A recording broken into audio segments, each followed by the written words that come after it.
إن الحمد لله نحمده ونستعينه ونستغفره ونعوذ بالله من شرور أنفسنا ومن سيئات أعمالنا ما يهديه الله فهو المهتد ومن يضلل فلا هادي له وأشهد أن لا إله إلا الله وحده لا شريك له وأشهد أن محمدا عبده ورسوله أما بعد. Dhe falendrojmë dhe lavdrojmë Allahun e lartësuar ashtu siç e meriton ai xhalla xhalalu.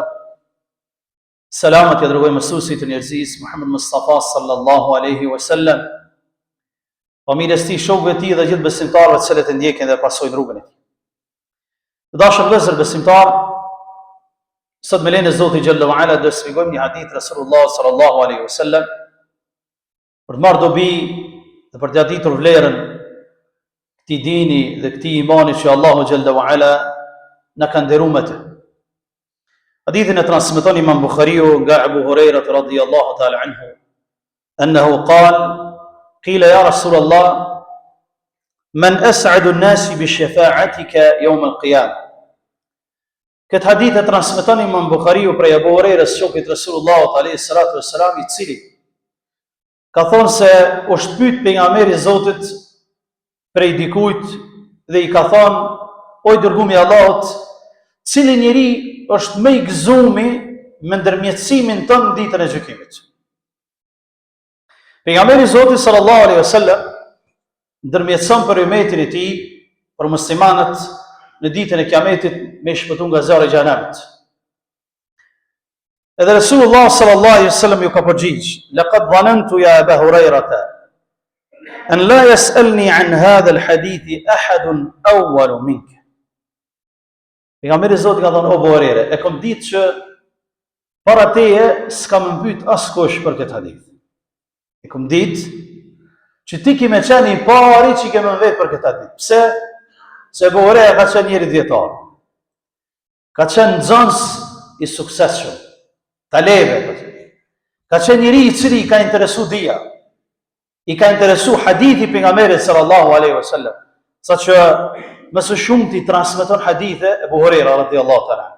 Atë shumë ka qenë i përpikt në dije, në nxënjen e dijes, në pyetjet që ka bën mësuesit e tij. Edhe këtë Resulullah i thotoi Abu Huraira: "Kum ditë që askush s'ka më pyet para teje për këtë hadith."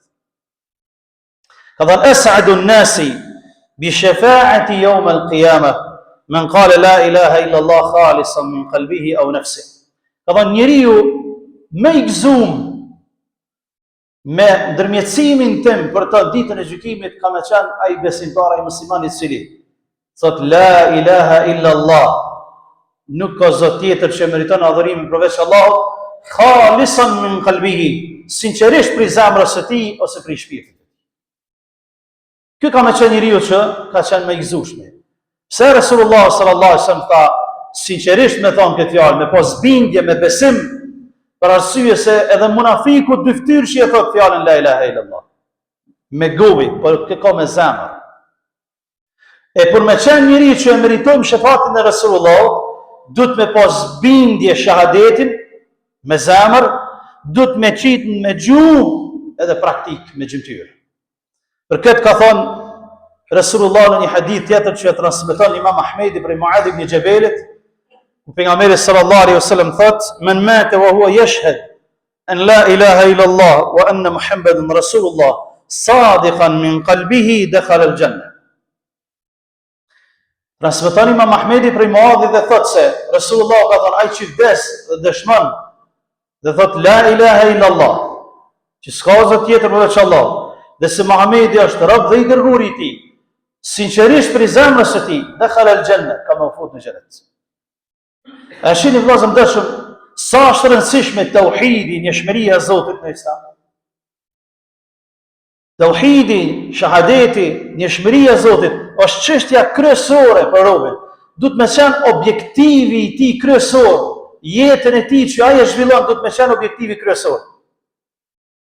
Njohja e Zotit xhalla wa ala, për ulja para tij, dija se nuk e meriton askush të adhurohet me të drejtë përveç Allahut, një dhe i pashoq, dhe se Muhamedi është rob dhe i dërguari i tij, sejdja duke i bërë atij sejdë, duke agjëruar për të, duke dhënë zakat, duke bërë vepra të mira, zatë kjo është edhe qëllimi kryesor i krijimit.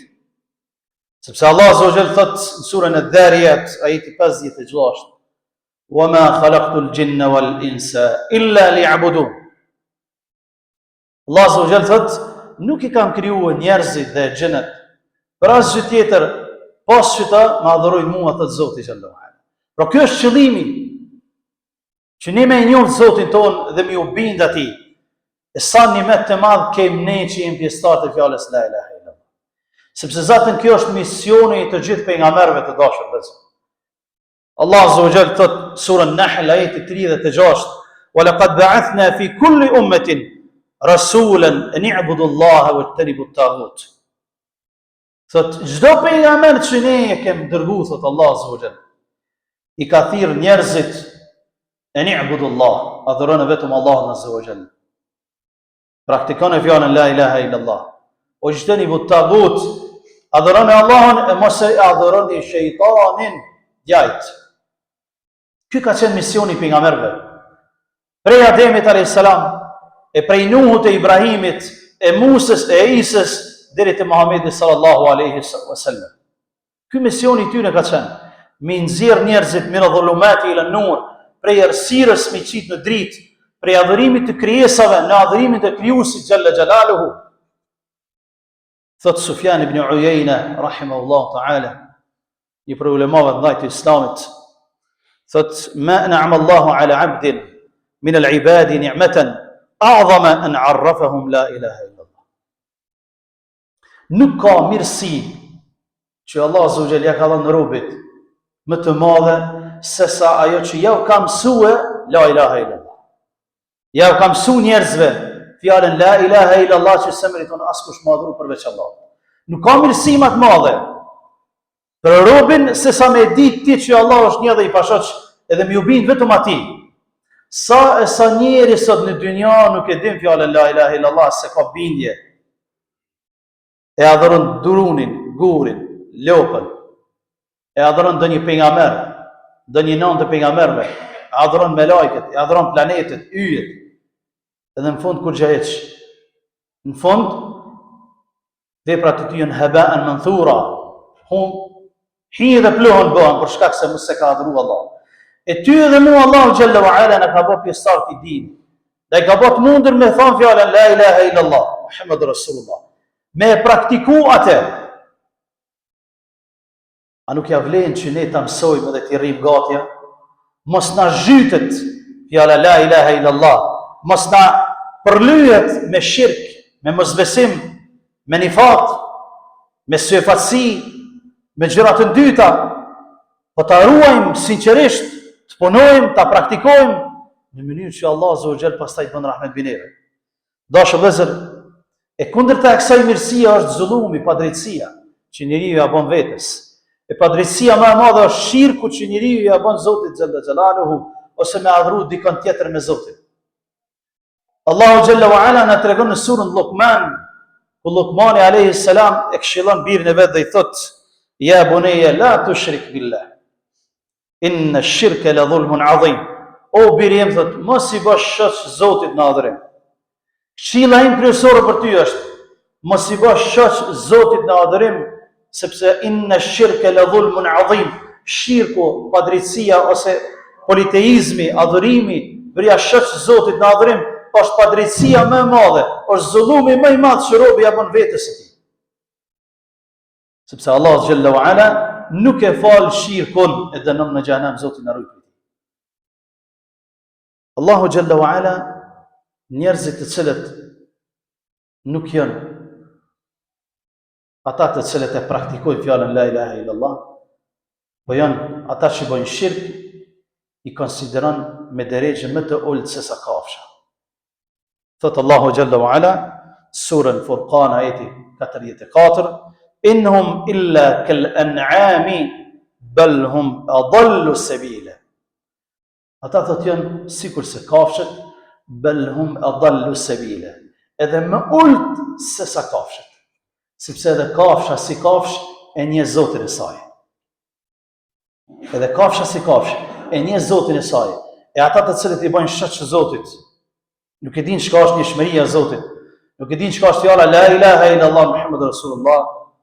Thot Rasulullah, thot Allahu xhalla wa ala, i ngjasojnë kafshëve dhe më ulët se sa kafsha për arsye se Zoti xhalla wa ala kafshën pastaj nuk e merr në përgjigje për shkak në pyetje, për shkak se nuk u krijua ajo për misionin që ne jemi krijuar si njerëz. Të gjitha krijesat tjera janë krijuar në mënyrë që të shërbejnë njeriu në misionin e tij që ta njeh Zotin dhe ta njeh fjalën la ilaha illallah dhe ta vazhdon rrugtimin e tij. Gjithashtu Allahu xhalla wa ala tauhidin, njëshmërinë e Zotit, fjalën la ilaha illallah dhe praktikën e saj e ngjason me ringjalljen. E ngjason me ringjalljen. Sepse thot aw man kana maytan fa ahyaynahu. Ai thot që ka qenë i vdekur pastaj e ringjallëm.